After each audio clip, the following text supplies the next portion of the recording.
Tu as été appelé à entrer par une porte que tu n'as pas fabriquée, et c'est pour cela qu'elle ne ressemble pas aux portes que tu forçais autrefois. Elle s'est ouverte dans le silence, au moment où tu pensais encore devoir mériter chaque passage. Tu as senti un changement avant même de pouvoir l'expliquer, comme si l'air autour de toi avait cessé de résister. Ce message n'est pas venu pour flatter ton attente. Il est venu pour confirmer que quelque chose a déjà bougé en ta faveur. Reste ici, parce que ce que tu vas entendre va donner un nom à ce que ton cœur a déjà pressenti. Il y a des matins où tu te lèves avec la poitrine serrée et tu regardes la chambre comme si elle connaissait un secret que toi-même tu n'as pas encore reçu. Le téléphone est là, sur la table ou dans ta main, mais aucune réponse ne semble assez vivante pour calmer le poids dans tes épaules. Tu avances dans la journée avec un corps présent et une âme qui reste un pas derrière, comme si elle cherchait encore la clé d'une pièce fermée. Tu ne fais pas semblant d'être calme, tu apprends seulement à respirer au milieu d'un mouvement intérieur qui te dépasse. Et ce décalage, loin d'être une faiblesse, révèle déjà que tu ne peux plus vivre dans la même mesure qu'avant. Ce qui t'arrive n'est pas un hasard, et la porte qui s'ouvre devant toi porte un langage que tu reconnais sans l'avoir encore formulé. Il y a des ouvertures qui ressemblent à des cadeaux, d'autres qui ressemblent à des corrections, et certaines qui sont les deux à la fois. Pour toi, cette porte parle d'abondance, mais pas d'une abondance bruyante. Elle parle d'un retour, d'un réajustement, d'une place qui n'a pas été perdue, seulement retenue. Tu vas reconnaître dans ce chemin les traces de la protection, les traces de la préparation, et peut-être même les traces d'une patience que tu as prise pour du vide. Et quand la compréhension viendra, elle ne te fera pas courir en tous sens. Elle te fera avancer droit. Dans la cuisine encore tiède ou dans la voiture arrêtée au bord de la route, tu as déjà connu ce moment où quelque chose en toi disait que l'attente avait changé de nature. La tasse, la poignée de porte, le siège du véhicule, tout restait ordinaire. Mais ton intérieur ne se laissait plus gouverner par l'ancien rythme. Tu faisais tes gestes comme d'habitude, pourtant une fatigue plus profonde parlait dans tes mains. Tu n'étais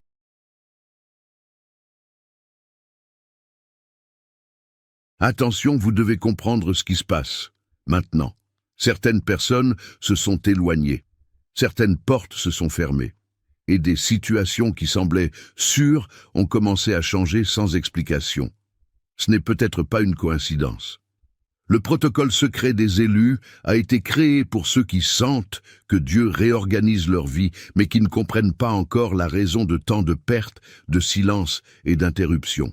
À travers cette étape, vous apprendrez à reconnaître ce qui doit être laissé derrière vous, ce qui est en train d'être protégé, et quels signes peuvent apparaître avant un grand changement. Ne forcez pas des portes qui ont peut-être été fermées pour vous protéger. N'insistez pas auprès de personnes ou sur des chemins qui ont déjà accompli leur rôle dans votre parcours. Il arrive un moment où insister cesse d'être de la foi et devient de la résistance. Découvrez maintenant le protocole secret des élus. Je l'ai laissé pour vous, tout en haut des commentaires de cette vidéo. Tu n'étais pas seulement fatigué du jour, tu étais fatigué de porter des saisons qui n'étaient plus les tiennes. Et cette fatigue, au lieu de te condamner, te préparait à reconnaître la porte quand elle serait enfin là devant toi. Tu ressens plus profondément que beaucoup de gens autour de toi, et ce n'est pas parce que tu es fragile, c'est parce que ta sensibilité a été en train de devenir discernement. Là où d'autres traversent les choses sans les entendre, toi tu captes les changements de ton, les hésitations, les détours, les portes qui grincent avant de s'ouvrir. Tu n'es pas excessif, tu es attentif, et cette attention te rend plus vulnérable aux faux bruits, mais aussi plus prêt pour la vraie ouverture. Il y a en toi une manière de percevoir qui ne cherche plus l'approbation de la foule pour confirmer ce qui est réel. Et ce que tu perçois aujourd'hui te place devant une responsabilité douce, sérieuse et très réelle. L'opposition la plus tenace n'arrive pas toujours avec du bruit.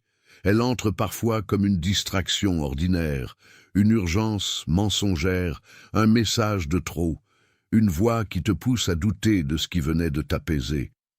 Tu connais ces heures où tout semble demander ton attention en même temps, comme si le monde voulait t'empêcher de remarquer la porte quand elle bouge.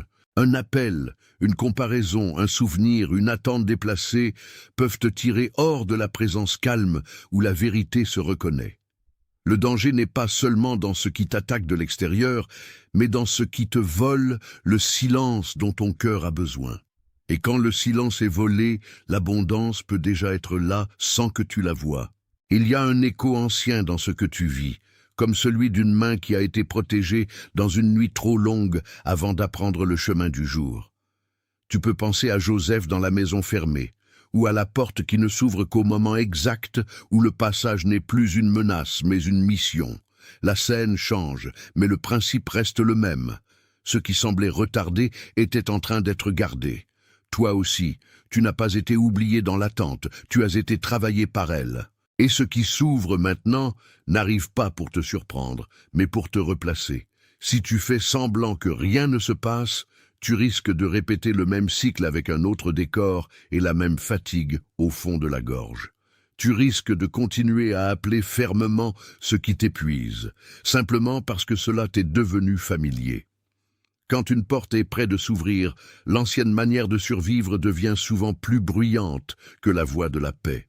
Tu peux ignorer le signal pendant un moment, mais alors le cœur se durcit, l'écoute se brouille, et le passage se fait plus lourd qu'il n'avait besoin de l'être.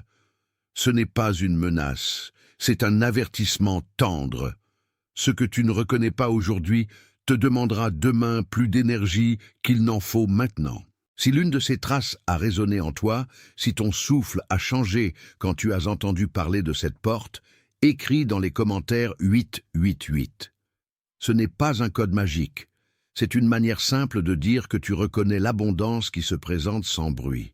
Tes doigts, en train d'écrire ces mots, disent simplement oui à ce qui commence à se confirmer. Écris 888, puis reviens vers moi, parce que ce qui suit va t'aider à nommer ce qui, en toi, se remet déjà en place. La véritable bataille n'est pas seulement dehors. Elle touche aussi l'endroit où tu décides ce que tu crois de toi-même quand la porte tarde à parler. Il y a en toi une partie qui veut tout contrôler pour ne plus être déçue, et une autre qui sait que certaines ouvertures ne se négocient pas. Tu n'es pas en train de perdre le combat, tu es en train de découvrir où le combat avait vraiment lieu. Le bruit extérieur n'était qu'une couche. Dessous, il y avait la question plus profonde de l'obéissance, de la peur et de la confiance. Et quand cette question se déplace, tout le reste commence à changer de place avec elle. Tu as peut-être confondu le besoin de maîtriser avec la sagesse, parce qu'il t'a longtemps protégé de l'imprévu. Tu as peut-être appelé prudence ce qui était en réalité une retenue née de la peur d'avancer au bon moment. Quand une porte s'ouvre pour toi, le vieux réflexe veut encore vérifier, comparer, attendre un signal plus fort, alors que le signal est déjà là. Ton cœur sait souvent avant ton esprit pourquoi il hésite. Et ce que tu nommes aujourd'hui avec honnêteté devient déjà plus léger à porter. Ton mental peut inventer des raisons, ton corps peut garder la tension, mais ton esprit reconnaît parfois une paix qui ne dépend pas de la preuve visible. Tu as déjà vécu ce moment devant un message resté sans réponse, devant une décision qui n'avançait pas, devant une nuit où tout semblait figé et pourtant l'intérieur savait. Le corps, lui, peut se raidir, les mâchoires peuvent se fermer, les mains peuvent devenir impatientes, comme si elles voulaient arracher la porte au lieu de l'ouvrir. Mais le discernement n'a pas la même texture que l'angoisse. L'un serre, l'autre clarifie. Et quand tu commences à faire la différence, tu n'es plus esclave du premier bruit venu.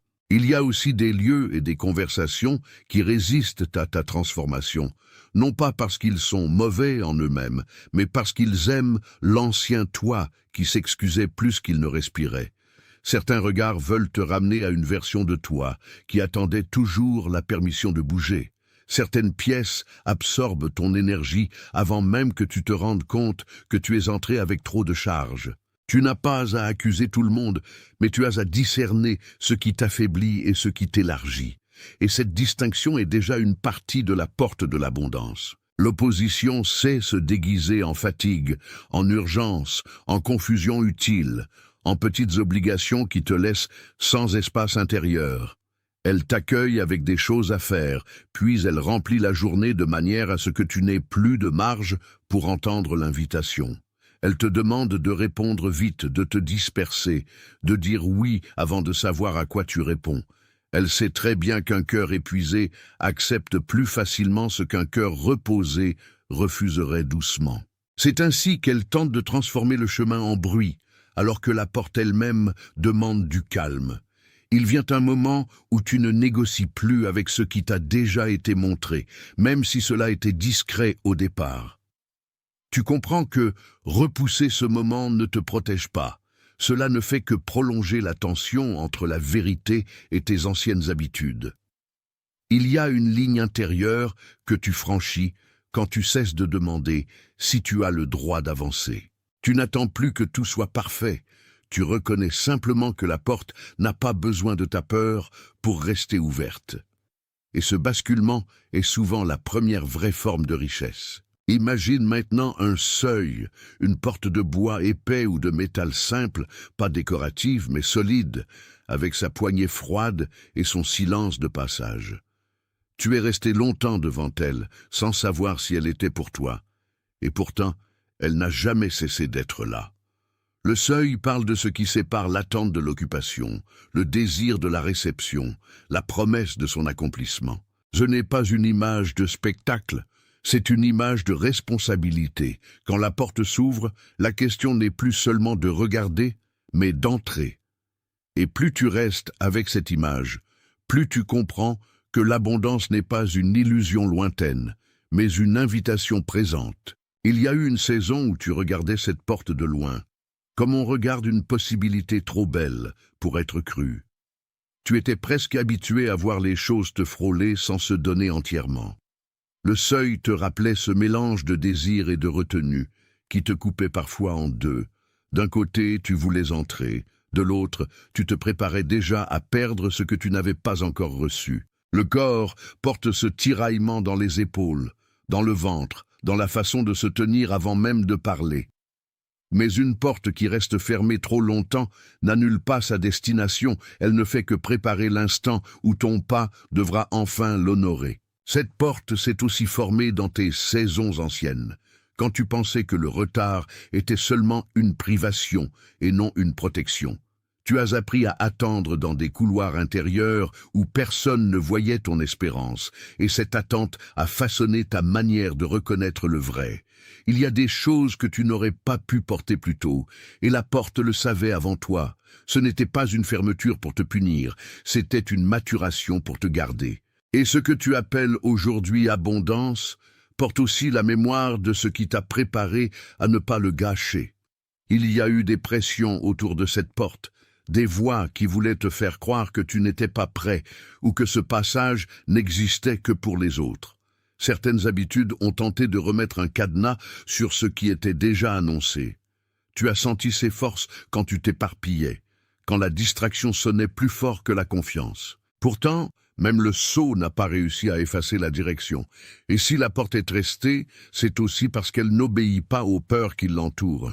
Puis quelque chose en elle a commencé à bouger, presque imperceptiblement comme une charnière qui accepte enfin le poids juste.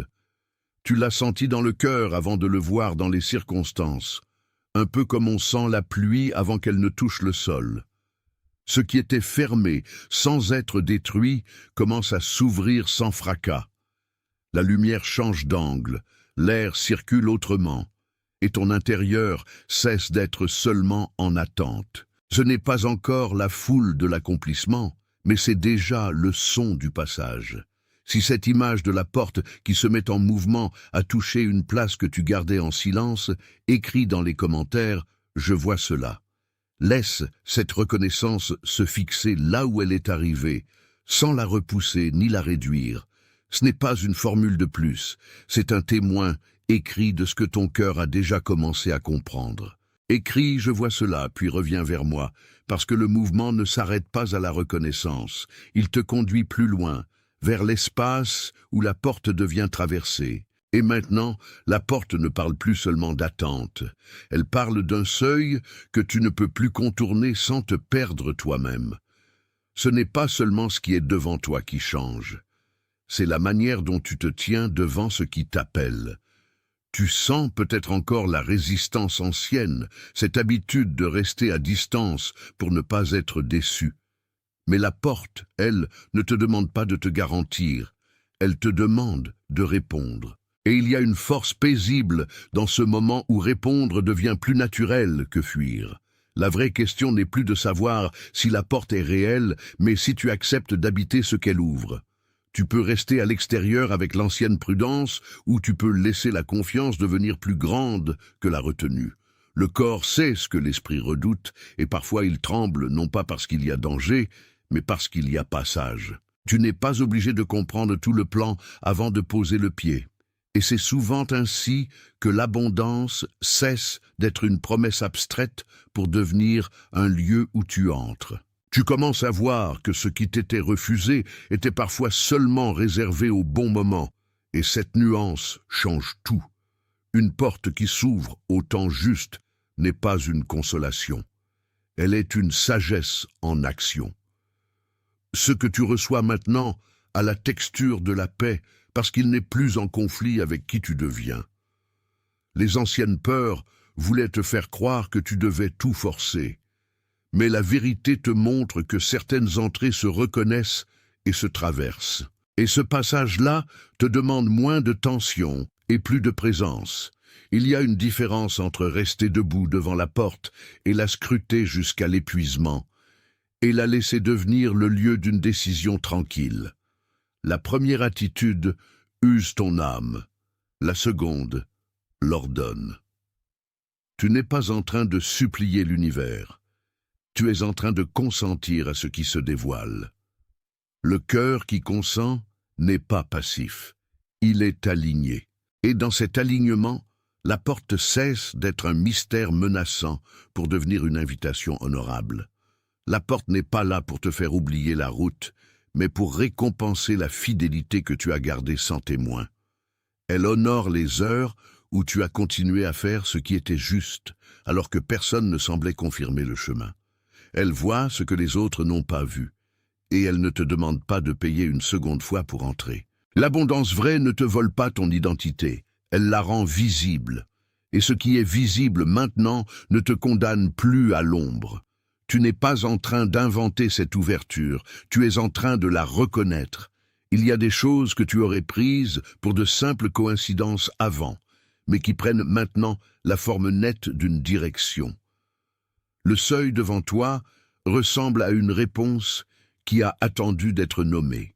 Tu peux sentir que le contrôle perd de son emprise à mesure que la confiance gagne du terrain, et ce glissement intérieur est déjà une forme d'entrée.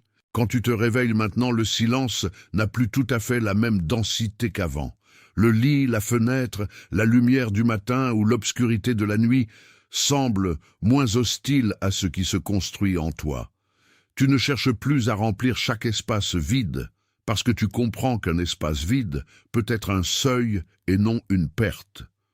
Ton souffle s'approfondit quand tu cesses de courir après la preuve.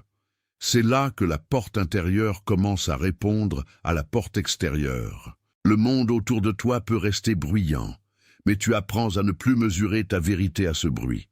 Il y a des jours où les messages arrivent, et d'autres où rien ne semble bouger. Pourtant ton cœur peut rester stable au milieu des deux. Cette stabilité n'est pas froide, elle est enracinée, elle te rend disponible au mouvement juste quand il viendra. Et souvent, c'est précisément là que l'abondance se rapproche sans faire de spectacle. Tu peux même remarquer que certaines frustrations anciennes ont perdu un peu de leur pouvoir parce qu'elles ne définissent plus toute la maison intérieure. Le couloir n'est plus seulement un lieu d'attente, il devient un espace d'orientation. Tu n'es plus prisonnier du seuil, tu apprends à l'habiter avec dignité. Ce que tu croyais être un arrêt était peut-être une manière de te préparer à recevoir sans te dissoudre. Et recevoir ainsi avec calme et vérité change la manière dont tu marches ensuite. Il y a une paix particulière quand tu ne forces plus la porte et que tu n'abandonnes pas non plus devant elle. Ce calme n'est pas de la passivité, il est de la maturité. Tu entends encore le monde te presser, mais tu ne laisses plus le pressé gouverner le précieux. La porte t'enseigne à ne pas confondre vitesse et destination. Et cette leçon vaut plus que beaucoup de précipitations. Certaines nuits, tu as eu l'impression que rien n'avançait, alors qu'en réalité, quelque chose se déplaçait dans la profondeur invisible. Le bois de la porte n'avait pas encore cédé, mais la serrure intérieure n'était déjà plus la même. Tu as grandi dans l'intervalle, même si cet intervalle t'a paru long. L'abondance se prépare souvent dans des lieux où personne n'applaudit, et c'est pourquoi elle arrive parfois avec la sobriété d'une évidence. La porte qui s'ouvre devant toi n'a pas besoin de ton ancien désespoir pour être réelle. Elle a besoin de ton attention, de ton pas, de ta présence entière. Tu n'entreras pas parce que tu es parfait, tu entreras parce que le passage t'est destiné et que tu apprends enfin à le reconnaître. Il y a une grâce dans ce moment où tu n'essaies plus de te prouver digne, et cette grâce ressemble à une clé déjà tournée. Si ce chemin de seuil et d'ouverture a trouvé un écho réel en toi, écris dans les commentaires « Je suis prêt ». Ce n'est pas une promesse de maîtrise, c'est l'accord intérieur d'un cœur qui cesse de se cacher. Écris ces mots comme une confirmation, pas comme un souhait, et laisse-les marquer ce moment de passage. Écris « Je suis prêt », puis reviens vers moi, parce que l'étape suivante ne parle plus seulement de la porte, mais de la manière d'entrer sans peur. Tu sens maintenant que la porte n'est pas un décor spirituel.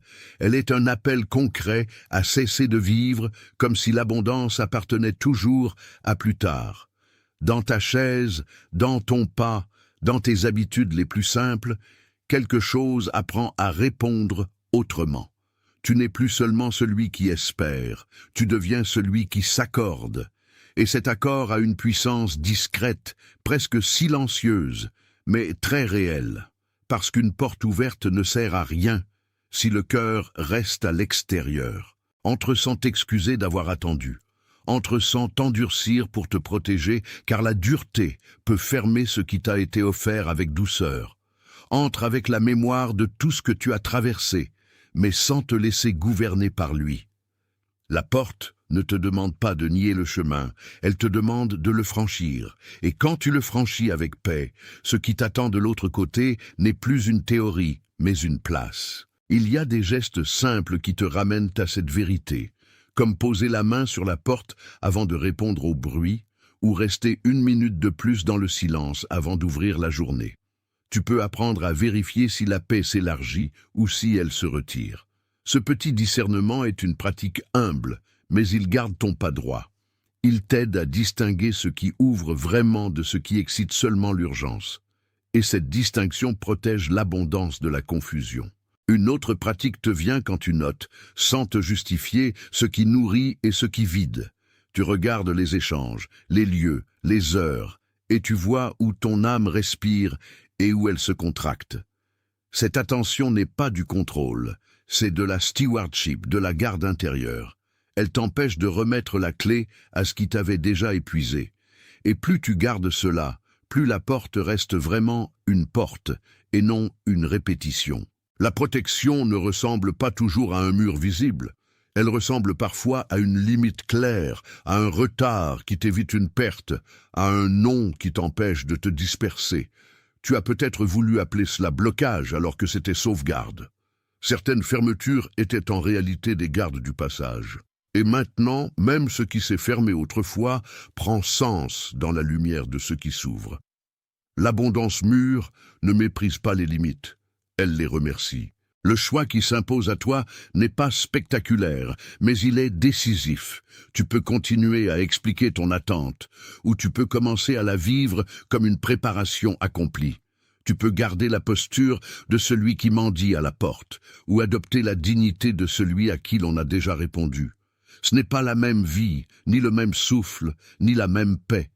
Et la porte reconnaît davantage la conscience humble que l'agitation inquiète. Quand quelque chose en toi dit oui, même timidement, ce oui change la manière dont le jour te trouve. Tu n'as pas besoin d'une démonstration, tu as besoin d'une réponse. La porte s'ouvre mieux devant un cœur qui ne se déchire plus entre désir et peur. Et cette unité intérieure devient elle-même une forme d'abondance. Parce qu'un cœur rassemblé porte ce qu'un cœur dispersé laisserait tomber. Si ce moment a confirmé en toi ce que tu portais déjà, laisse ton like être ton amen sans mots. Pas comme une mesure, pas comme une statistique, mais comme un accord discret avec ce qui a été nommé juste. Ce simple geste peut devenir une façon de dire que ton intérieur a reconnu le passage. Et maintenant, reviens vers moi, parce que ce qui est en train de se former mérite d'être donné aussi à quelqu'un d'autre. Il y a quelqu'un qui t'est venu à l'esprit pendant que tu écoutais cela, quelqu'un de fatigué en silence, ou qui travaille dur sans être vu, ou qui garde une posture forte alors qu'il porte beaucoup trop seul. Peut-être que ce visage n'a pas besoin d'une explication, seulement d'une délivrance discrète vers cette même parole. Envoie-lui cela comme on confie une clé, pas comme on partage une idée. Ce n'est pas une recommandation, c'est une livraison. Et parfois, la porte de l'un s'ouvre quand l'autre a eu la douceur de transmettre. Avant que cela ne se referme en simple émotion, écris dans les commentaires « Je suis de Dieu ». Ne l'écris pas comme un rêve, écris-le comme une confirmation de l'appartenance qui a traversé tout ce chemin. Ce n'est pas une demande de performance, c'est le sceau d'une identité qui se tient déjà debout. Écris « Je suis de Dieu », puis reviens vers moi, parce que cette parole n'est pas le point final. Elle prépare le regard avec lequel tu vas comprendre tout le reste. Tu regardes maintenant la route entière, et tu comprends mieux pourquoi la porte a attendu d'être vue de cette manière. Le retard t'a enseigné la patience, la pression t'a révélé ce qui était vraiment à toi, et le silence a affiné ton écoute. Ce que tu appelais fermeture contenait parfois une promesse gardée derrière une main invisible. La porte de l'abondance ne t'a pas trahi, elle t'a préparé à entrer sans te perdre. Et ce que tu as traversé n'a pas été perdu, il a été transformé en discernement. Le signal, la fatigue, la résistance, la peur, la paix, tout cela appartenait à la même histoire. Tu pensais peut-être que les fragments se contredisaient, mais ils dessinaient en réalité le contour d'un seul passage. Même les jours où tu doutais du chemin, quelque chose en toi apprenait à reconnaître la voie qui ne ment pas. L'abondance dont il est question ici n'est pas seulement ce que tu recevras, c'est aussi la personne que tu es devenue en arrivant devant cette porte. Et quand tu vois cela, tu ne demandes plus la même chose de la même manière. Tu es confirmé dans ce que tu as pressenti. Tu es reconnu dans ce que tu as porté en silence. Tu n'es pas arrivé trop tard. Tu es arrivé au temps où le passage peut te recevoir. Tu n'as pas été abandonné à l'extérieur. Tu as été gardé jusqu'au moment juste. Tu es en train d'être rendu à ce qui n'a jamais cessé de t'appeler par ton nom. Et partout, en ce moment même, d'autres reçoivent aussi cette même clarté intérieure, cette même invitation discrète qui ne fait pas de bruit, mais change tout. Tu fais partie de ce qui devient vrai, sans avoir besoin de s'imposer. La porte est ouverte. Marche doucement.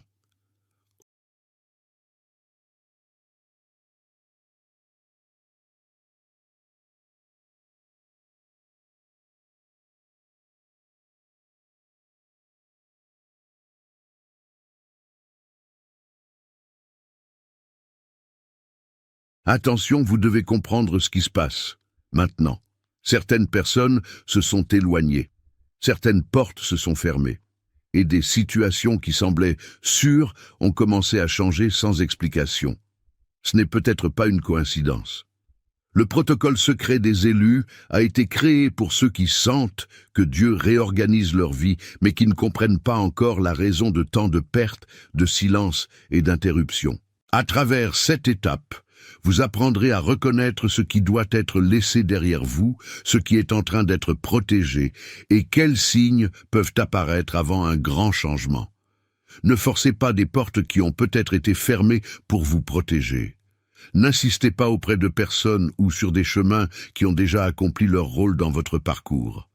Il arrive un moment où insister cesse d'être de la foi et devient de la résistance. Découvrez maintenant le protocole secret des élus. Je l'ai laissé pour vous tout en haut des commentaires de cette vidéo.